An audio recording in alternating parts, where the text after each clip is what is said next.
Danke bafethu, welcome back to Nkuli Soccer. I-Chiefs idlala ku-SABC 2 naku-channel 209 ku-DStv. Abantu bahlezi bebuza ukuthi ama-game adlala kumaphi ama-channel yabo. 'Cause sometimes abantu baba ne-fear ukuthi maybe khona ama-game angeke asa-broadcast-iwa. No, ku-group stage bafethu ba-make sure ukuthi every game iya-broadcast-iwa, that's for sure.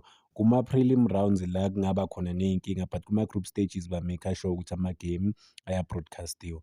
Kaizer Chiefs versus what is this team versus Zamalek, a big one lapha nePolokwane bafethu. Sobona ukuthi izoshape kanjani.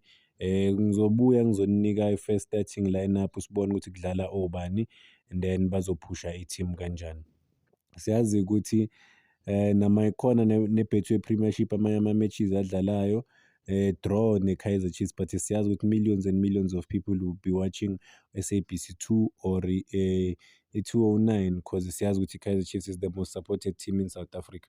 Let's hope aba-disappoint because abantu abaningi bazo-sacrifice everything ukuthi nje babone igame namhlanje. Nabasemsebenzini bazozama ukubukela lese ku-streamer.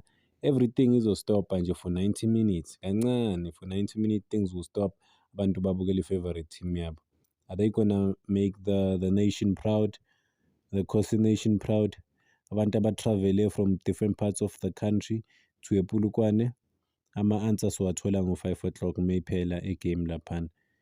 Anything less than i-win namhlanje phelile.